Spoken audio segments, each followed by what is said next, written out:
समम वृषभम तुग्र यासु क्षेत्र जैसे मघवन स्वित्रयम गाम जो कचित अत्र तस्थित स्वांसः अकृत शत्रु अयताम अधरा वेदना अकह।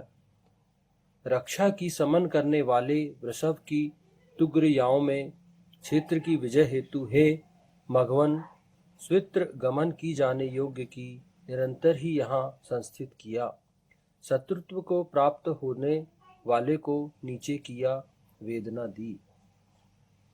ये ऋग्वेद के प्रथम मंडल के 33वें सूक्त का 15वां मंत्र यहाँ पर लिया गया है।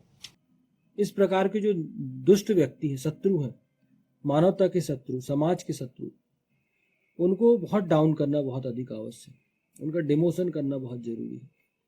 उनको दंडित करना आवश्यक है, क्योंकि यही जनहित, यही समाज हित है। ये लोग नीचे जाएंगे तभी समाज का हित होगा, तभी जनहित होगा। इसके साथ ही यह मंत्र और आगे चलकर यह व्यवस्था भी देता है कि ऐसे लोगों को वेदना पहुंचाया जाना चाहिए। हाँ, ये बहुत बड़ी बात जो कहता है कि जो दुष्ट जो है वो नहीं सुधरते।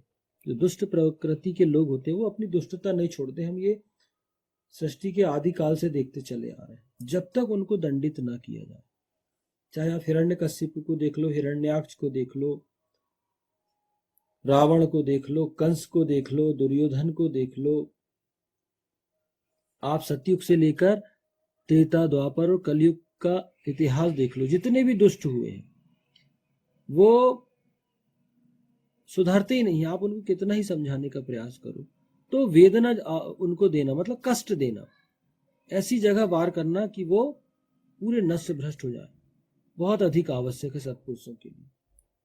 क्योंकि विध्वंस के पश्चात ही निर्माण होता है। तो ये दुष्ट है, ये किसी के काम के नहीं है। ये हमेशा समाज को भयभीत करेंगे, समाज में अनाचार दुराचार ही फैलाने का प्रयास करेंगे। तो मंत्र, वेद मंत्र स्पष्ट कहता है कि ऐसे लोगों को कष्ट दो, दंडित करो। कष्ट से मेरा मतलब है कि दंडित करना बहुत अधिक आवश्यक है।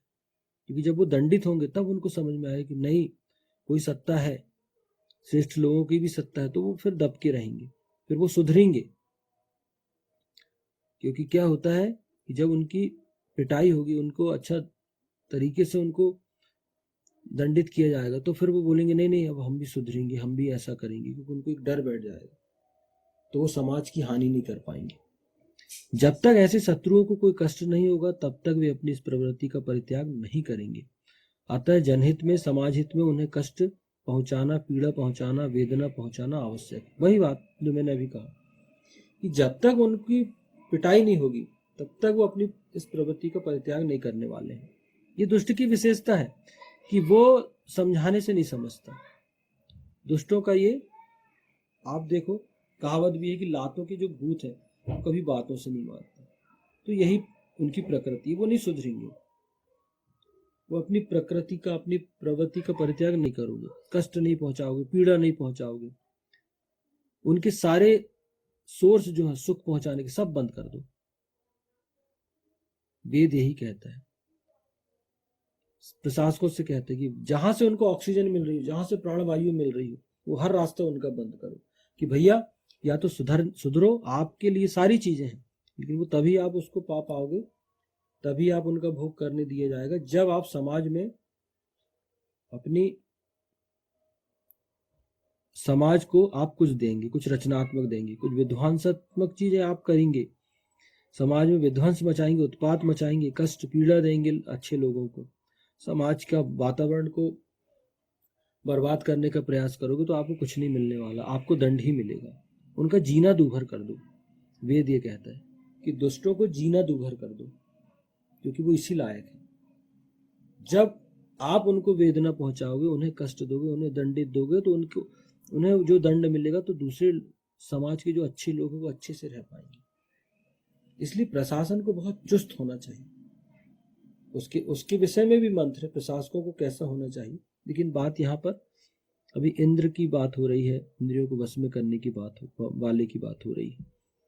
तो इन दुष्टों के लिए ईशान ने वेद में बहुत अच्छे से आदेश दिया है कि उनको दंडित करना आवश्यक है। क्योंकि आप उन्हें दंडित नहीं करोगे तो वो आपको जीने नहीं देंगे। इसलिए अच्छा यही है कि सत्पुरुष ही उन्हें दंडित करें, ताकि समाज का एक वातावरण जो है वो बहुत सुंदर बने, अच्छा बने। समाज में प्रायः धन संपन्न लोगों पर प्रत्येक व्यक्ति की नजर होती है, अतः यह कार्य धन संपन्न लोगों मघवन को सौंपा गया है। हाँ, यही चीज कि समाज में प्राय धन संपन्न लोगों पर प्रत्येक व्यक्ति की नजर होती है और वो आकर्षण का केंद्र होता है जो धन संपन्न व्यक्ति होता है, क्योंकि धन अपने आप में एक बहुत बड़ी शक्ति लिए। धनवान होना, धन से वो बहुत सारी चीजें व्यक्ति क्रय कर सकता है, सुख के साधन क्रय कर सकता है और शक्ति की दिशा को भी वो परिवर्तित करता है। तो जो धन संपन्न व्यक्ति होगा, देखो वो सबके लिए आकर्षण का केंद्र होता है, उसे सब लोग पसंद करते हैं, सब उसके जैसा बनना चाहते हैं। तो यहां पर उसको भी ईशान एक जवाबदारी देता है, मतलब मघवन कहा है, जैसे मैंने पूर्व में बताया था कि जो परिश्रम से, ईमानदारी से जो धन अर्जन करते हैं, जो धनवान बनते हैं, ऐसे लोगों को मघवन कहा गया है। वे स्वयं वैध मार्गों से धन अर्जित करते हैं तथा आवश्यक कर एवं दान भी विधिवत देते हुए धन संपन्न बने हैं। अतः समाज के हित में, जनहित में उन्हें यह कार्य करना होगा जिसका सकारात्मक प्रभाव समाज के अन्य लोगों पर पड़ेगा। हाँ, एक तो वो वैध मार्गों से धनवान बने हैं, उन्होंने धन अर्जित किया, उसके अलावा वो टैक्स भी देते हैं सरकार को और दान भी करते हैं समय समय पर, जिनको आवश्यकता है उनको दान भी करते हैं। तो इस प्रकार जो व्यक्ति धन संपन्न बना है, मतलब वो वाकई में आकर्षण का केंद्र है और ईशान का प्रिय है, वो ईश्वर का प्रिय है वो व्यक्ति, ऐसा ही बनना है। तो ऐसे लोगों को ईशान ने यह कार्य सौंपा है, समाज हित का, राष्ट्र हित का, कि दुष्टों को कि सारे संसाधनों का जो मिलने वाली जो सुविधा, उनका मार्ग कट कर दे। ऐसे लोग जो धन संपन्न लोग हैं, वो सत्पुरुषों को संरक्षण करें, जो समाज में प्राणवायु के समान है, जो लोग सच्चे लोग हैं, अच्छे लोग हैं, इंद्रियों को वश में करने वाले हैं और जनहित करने वाले हैं,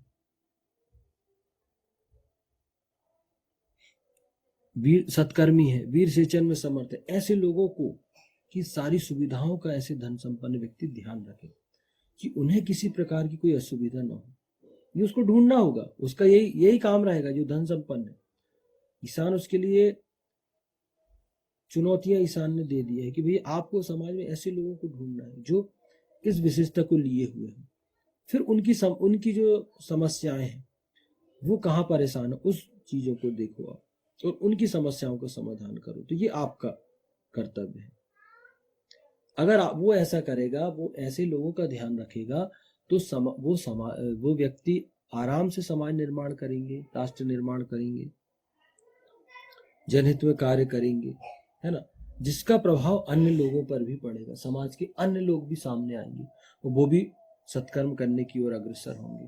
तो ये जो इस मंत्र की विशेषता थी कि यहाँ पर बहुत सारी बात जो पूरे इस 33वें सूक्त के प्रथम मंडल के 33वें सूक्त के, फिर से रिपीट करता हूँ, ऋग्वेद के प्रथम मंडल के 33वें सूक्त का ये जो 15वां मंत्र है, इस मंत्र की यही विशेषता थी। यहाँ पर बात ईशान ने की है वृषभ से, इंद्रियों को वश में करने वाला, सत्कर्मी और वीर सेचन में समर्थ हो, जिसने अपने पौरुषत्व की शक्ति को जनरेट किया हो, जिस शक्ति को जागृत किया हो। दूसरा, ऐसे दंपत्ति जिसमें औरत जो है वो सुमंगली हो और सम्यक पत्नी हो। यहाँ ऐसे लोगों को ये कहा गया है कि समाज निर्माण आपको करना है।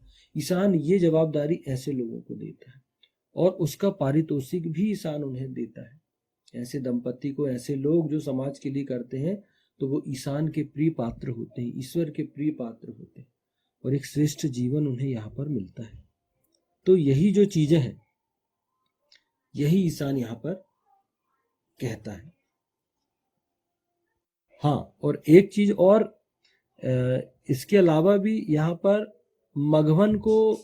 मघवन शब्द आया है, मतलब वही मैं बार बार रिपीट कर चुका हूँ, लेकिन अंत में फिर एक बार रिपीट कर देता हूँ कि मघवन अर्थात जो परिश्रम से जो शक्तिशाली धन संपन्न बने हो, जिन्होंने अपने परिश्रम से अपनी मेहनत से धनार्जन किया हो, धन संपन्न बने हो, उनकी भी यहाँ पर एक विशेष भूमिका ईशान ने निश्चित किया है कि आपको भी क्या करना है। ये मैं डिटेल में यहाँ वेद में इस मंत्र के व्याख्यान में बता चुका हूँ कि मघवन का भी अपना एक उत्तरदायित्व है, उसको भी अपने कर्म को भली भांति संपन्न करना है, जो ईशान ने विशेषता दी है। उसे भी ढूंढना है ऐसे लोगों को और अपने कार्य को पूर्ण करना। तो यहाँ इंद्र, सम्यक पत्नी, सुमंगली और मघवन, इन तीन बातों पर बहुत जोर दिया है, इन तीन विशेषताओं पर।